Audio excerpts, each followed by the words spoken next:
What is up, guys? It is Quinn here, and in today's video we're going to be running through a mock draft. So this mock is going to be PPR scoring. It's going to be a 10-team league, randomized the draft position. We're going from the number 6 spot, and then the roster construction, pretty normal. We're going 1 quarterback, 2 running backs, 2 wide receivers, a tight end, and then we'll go with 2 flex spots, because this is a 10-team league, so there will be better options available to plug into the flex. But let's jump right into it. And the first 5 picks of the draft, we see Jonathan Taylor go off the board, followed by McCaffrey, Kupp, Eckler, and Derrick Henry. So at the 106 here, we've got a few options. We could look to the running back position for a guy like Dalvin Cook or Najee Harris.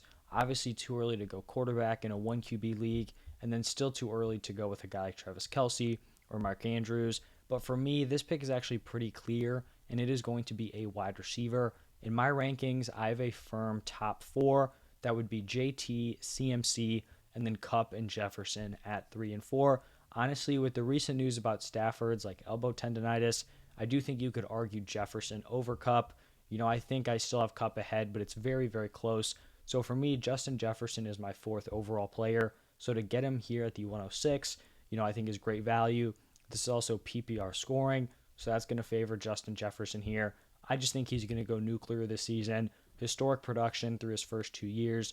The dude is just a baller. In the same situation with the Vikings, potentially even more passing volume this year. I won't be passing up on Jefferson at that price. We see 8 picks go off the board between the 106 and the 205. So it was Dalvin Cook, Najee Harris, Travis Kelce, Jamar Chase, Mixon, Swift, Diggs, and Devontae Adams. So let's see who is on the board here. It does seem like a lot of the players we would be interested were kind of taken here. I'd be interested in Kelce. Obviously, I'd be interested in those wide receivers, Devontae Adams and Stephon Diggs. So let's see what direction we're going to go in here at the 205. So obviously, still too early for quarterback. I still think it's too early to go for a guy like Mark Andrews. If I was going wide receiver, this pick would probably be Lamb or Deebo Samuel. If I was going to go running back, I kind of have all these guys in a tier: Aaron Jones, Saquon Barkley, and Leonard Fournette. Right now, I feel like this is going to be between CeeDee Lamb and Saquon Barkley. I am getting higher on CeeDee Lamb. With all the injuries to the wide receiver room, it just seems like he's bound for a big year. I'm also very, very high on Saquon Barkley. I think we're going to lean on Saquon here.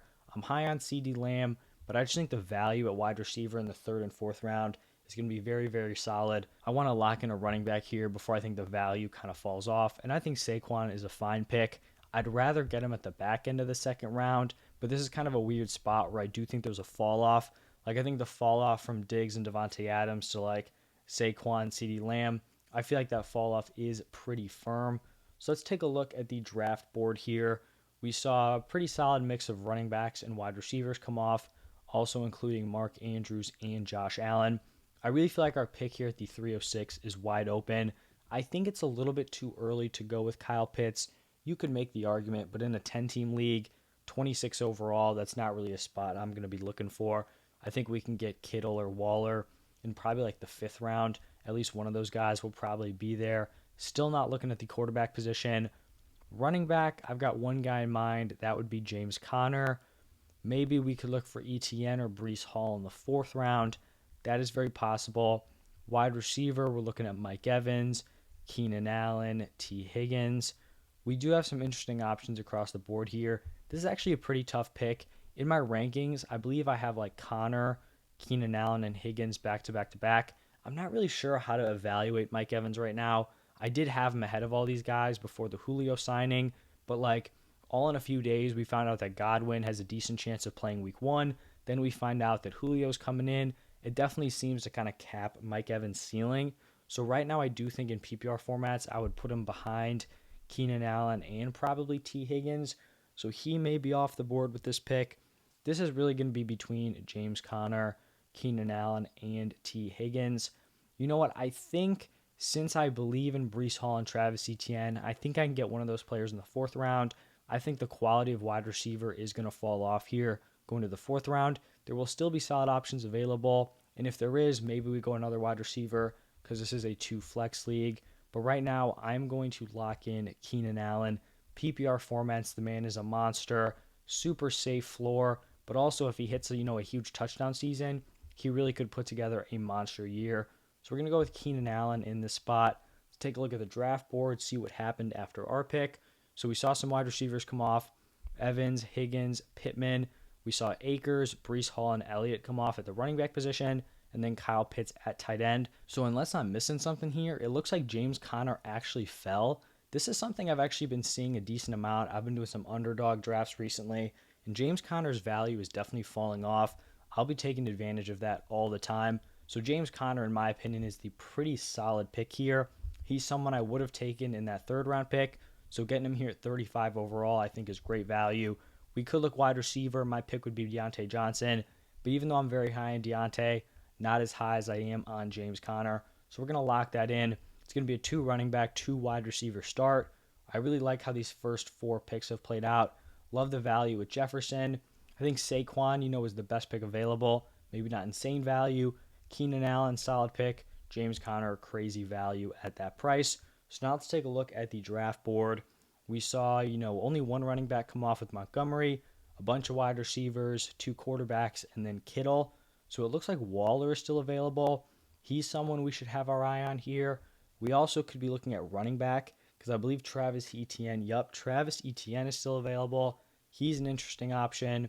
If we're looking at wide receiver, this is probably a spot where I'm going to pass on the wide receiver position. We could look for a guy like Terry. We could look at a guy like Marquise Brown. But in my opinion, the value here is going to lie with Travis Etienne and maybe Darren Waller. I do think we could maybe take the risk of Waller falling to us because if you look at the teams who are picking, between us and our next selection, 2 of them already have tight ends. So we kind of just have to luck out on one of these teams not taking him. I do think he'll probably be selected either in the 5th or 6th round, but I just don't know if I love picking him here at the 46 overall. I do think I would much prefer Travis Etienne, who I value as like a late 3rd and 12 team leagues. So I think we're going to go with Etienne. He slots into our flex. We go 3 really strong players at the running back position, and then we can kind of fade the RB position, pound the wide receivers, hopefully get an elite quarterback. So I feel like that's the route we're going to go on here. All right, so unfortunately, we did see Darren Waller get picked actually right after us, and then a bunch of wide receivers. So this is probably a worst case scenario in terms of like picks from other teams because we're trying to pound that wide receiver position now. We could look at an elite quarterback, a guy like Lamar Jackson, Kyler Murray. But we can see that 3 of these teams have already taken elite quarterback options. So I feel like we may be able to wait, snag either Lamar or Kyler if they fall, then maybe look at a guy like Jalen Hurts. We're basically totally out on the running back position right now. This is really where I think those dead zone guys are super, available. Jacobs, Mitchell, Dobbins, like those are guys I kind of want to be avoiding. Wide receiver, we've got Allen Robinson, Rashad Bateman, Chris Godwin, Amon-Ra. Actually, some wide receivers did come off the board, but I do think there are some strong options here. Allen Robinson is listed as the best player available. I'm a little bit lower on A-Rob than consensus. I would prefer both Rashad Bateman and Chris Godwin. So this is going to be a tough call between Godwin and Bateman. You know what? I think I'm going to favor Godwin here. The news about him potentially being ready for week 1, I think a healthy Chris Godwin is something that is very undervalued. Like I think even if he had no ACL tear and Chris Godwin, is perfectly healthy, I think I'd be much higher on him in consensus. So he's someone I'm totally willing to buy in here at wide receiver 28. I understand there's injury risk. Maybe he's not 100% of the same player, but that's a risk I'm willing to take because I think even 80, 90% of Chris Godwin is going to outperform like a mid to high-end wide receiver 3 price. So that's the idea there. Let's take a look at the draft board, see what went down. Hopefully we have some decent options still available here. So we saw a ton of wide receivers go off the board. We saw Elijah Mitchell and then 2 quarterbacks go off. Luckily, one of those quarterbacks was not Kyler Murray, so he is still on the board. We saw Joe Burrow and Lamar go off. So looking at our starting lineup right now, we have an even split, 3 wide receivers, 3 running backs.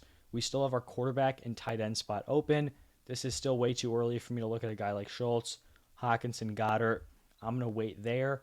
But because we do have our entire starting lineup filled out, at the running back, wide receiver, and flex spots, this is a spot where I do want to locate a quarterback here.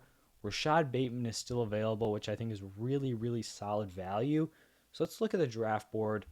Okay, so none of these teams have quarterbacks. So I feel like we got to lock in Kyler or there's no shot he's going to be there.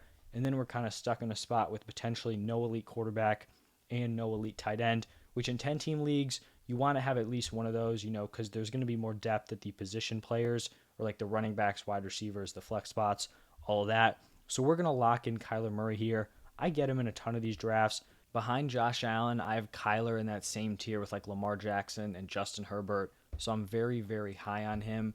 So now our upcoming pick is going to be the 805. We'll see who came off the board at the end of the 7th round, start of the 8th round. And it looks like we're very fortunate that we did take Kyler, because actually in the 8th round, we see the 4 teams just go back to back to back to back with quarterbacks with Hurts, Brady, Prescott, and Russ. So we definitely needed to take Kyler there, or there was going to be a huge fall off. Like, in my opinion, I think Hurts is pretty solid, but like the fall off from Kyler to Brady, Dak, and Russ within like half a round, like that is a serious fall off there. So I feel like we definitely got the value with Kyler at the 706. Right now our starting lineup is filled up minus the tight end position. Looking at the board, I'm not taking Hawkinson here, not taking Goddard or Ertz here. So we'll just continue to wait on the tight end position. Looking at the running backs, Jacobs, Dobbins. Honestly, being completely honest, like taking those guys this late isn't terrible, but I feel very strong with the running backs that I have. So looking at wide receiver, Gabriel Davis, not a big Gabriel Davis guy, Devonta Smith, Brandon Ayuk, Drake London. I think the pick here would probably be between Devonta Smith and Drake London, and I think I would lean Drake. It's weird, like I shouldn't be looking at these running backs because I never draft guys like Jacobs or Dobbins, and I don't think I will, but I do think it's strange that they're still on the board. I just think with Saquon, Connor, and ETN, those guys are always going to be in the lineup, and I think like the wide receivers I can put in my flex are always going to outperform guys like Jacobs and Dobbins. So those are like my general ideas there. But looking at wide receiver to get our 4th one, I think I'm going to lock in Drake London. Devonta Smith did put up solid production as a rookie. You have A.J. Brown coming in. His ceiling may be a little bit capped. Drake London's got a pretty wide open wide receiver room there. He's really just competing with Kyle Pitts, and I guess you could say Cordero Patterson. So we're going to go with Drake London here. He's going to be our wide receiver 4, and that'll lead us into the 9th round. To wrap up the 8th and start of the 9th, we saw a solid mix of running backs and wide receivers. So we saw, Jacobs, Dobbins, Dillon, Penny, CEH, and Harris all go off the board. Then at wide receiver, Ayuk, Gabriel Davis, Devonta Smith, and Robert Woods. So here, maybe we could start considering tight end. I still think it's going to be a little bit early for the guys available. I'm just not super high on like the Hawkinson, Goddard tier, so I'd rather wait a few rounds and then snag a guy like Ertz, Dawson Knox, especially in like a 10-team league. A lot of these teams are already set, so I'm not going to reach for a guy like Hawkinson or Goddard. We're probably still out on the running back position, so we move over to wide receiver, and I think I've taken this guy in basically every single mock draft I've done, but we got to roll with Treylon Burks here. He has fallen way too far. There's no reason for him to be going as wide receiver 45. The dude was one of the top wide receiver picks in the draft, going mid-first round. He steps into the role of the player that he was most comp to in A.J. Brown. He'll likely be the Titans wide receiver 1, or at least, have a strong opportunity to compete for that role. Obviously there were the reports about his conditioning, asthma, being out of shape, whatever. He's been dominant in training camp. The reports have been good. We haven't heard anything about that. So I'm buying into Treylon Burks, and as my wide receiver 5, I'll be taking that every single day of the week. So now we're going to see who went off the board here. We're almost to the triple-digit picks.